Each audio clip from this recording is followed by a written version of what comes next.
Meski mungil, Singapura adalah melting pot. Penduduk dari negara ini berasal dari beragam latar belakang, perpaduan antara ras dan kewarganegaraan.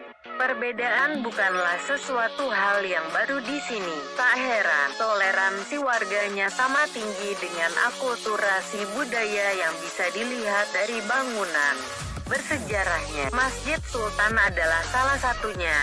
Bagi warga lokal, Masjid Sultan rasanya tak asing lagi. Kubahnya yang berwarna emas seperti menjadi ikon yang menghasi area kampung gelap. Salah satu daerah peranakan di Singapura. Sejarah Masjid Sultan didirikan pada 1824 oleh Sultan Hussein Shah. Pembuatan masjid ini merupakan perjanjian yang ia buat dengan British East India Company. Saat itu, Sultan Hussein Shah masih tinggal di area Kampung Gelam. Begitu rampung dibangun pada 1826, masjid ini hanya memiliki satu lantai dengan atap 2 tingkat. Bentuk ini mirip dengan beberapa masjid di Asia Tenggara, misalnya Masjid Kampung Laut di Johor Bahru. Pada 1924, masjid ini direnovasi untuk pertama kalinya. Bangunan baru didirikan di samping bangunan lama. Mulai dari sinilah Masjid Sultan tampak seperti apa yang kita lihat sekarang. Kubah besar berwarna emas dengan beberapa menara di sekelilingnya menjadi ciri khas Masjid Sultan.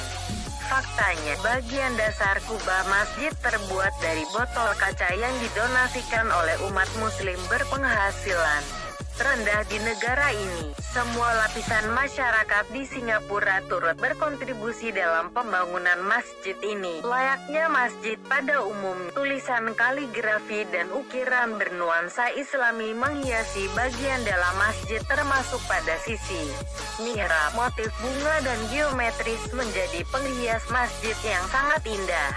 Usai direnovasi, masjid ini dibuka kembali pada 1929 dan rampung dibangun pada 1932.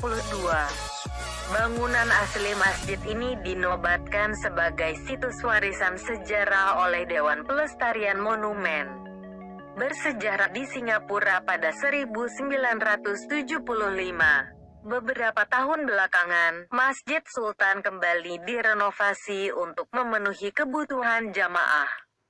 Pada 2017, masjid ini dipasangi panel surya untuk menghemat energi.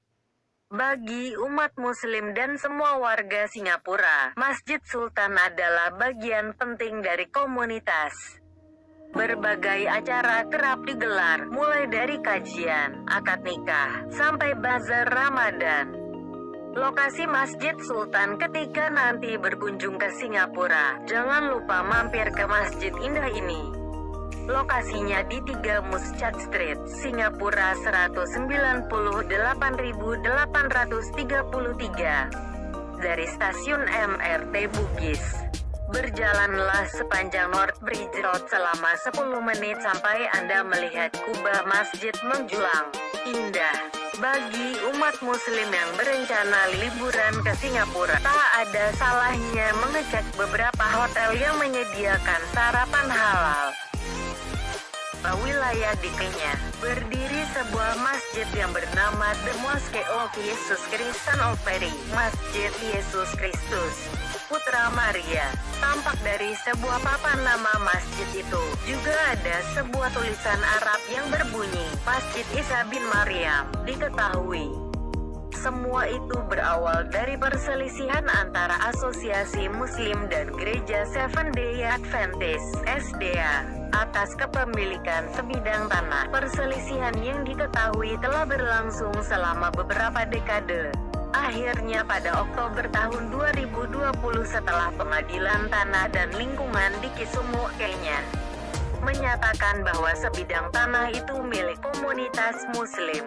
Ternyata, ada alasan kuat kenapa nama masjid tersebut dibuat dengan nama Masjid Yesus Kristus Putra Maria. Umat setempat mengatakan bahwa pilihan nama itu untuk menandakan keputusan komunitas muslim yang menunjukkan kepada gereja SDA bahwa mereka adalah satu. Kami telah mengalami pergumulan panjang untuk sebidang tanah tersebut dan itulah salah satu alasan kami memilih untuk menentukan nama. Kami bukan bermusuhan dengan orang Kristen, kata Abdul Rashid, seorang muazin, orang yang mengumandangkan azan di masjid tersebut.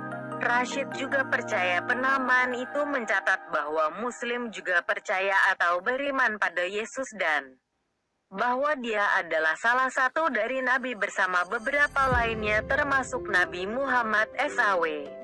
Muslim percaya pada Yesus Kristus. Pemilihan nama tersebut juga merupakan apresiasi kami terhadap Yesus Kristus yang kami yakini akan datang kembali, ujar Rashid.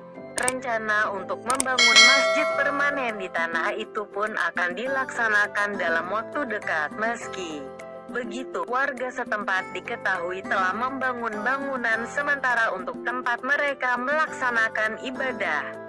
Salah seorang pejabat senior pemerintah yang beribadah di masjid dan merupakan salah satu dari mereka yang mengajukan gugatan terhadap gereja SDA mengatakan bahwa nama tersebut tidak unik dan menambahkan bahwa Yesus juga diakui dalam Islam. Yesus diberi Injil sementara Muhammad diberi Al-Quran. Pemilihan nama adalah pesan bagi mereka bahwa kita bersama, kami selalu bersama, kata pejabat itu.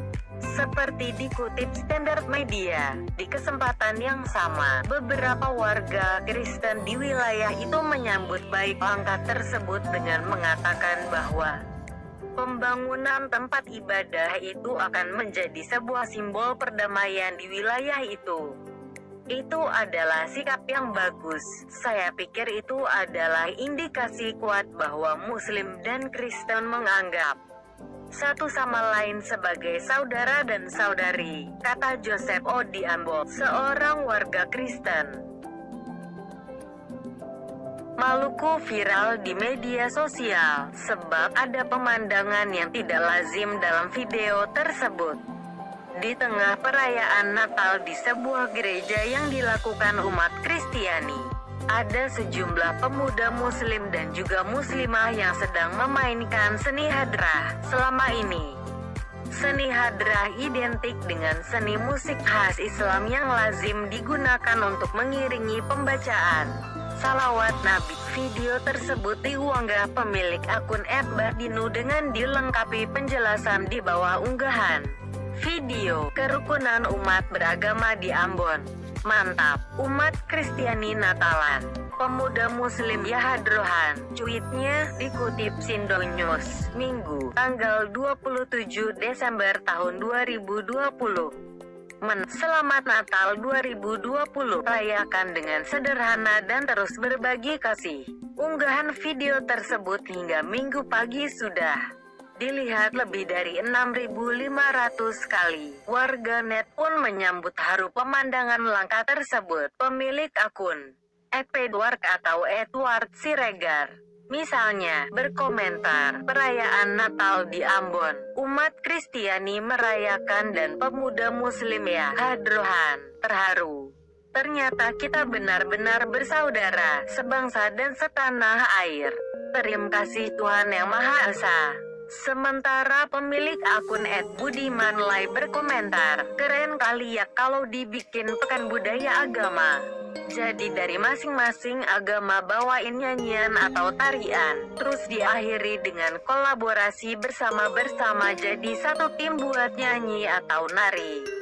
Akun @surabihaneut69, apapun agamamu, yang penting rukun, saling menghargai dan menghormati.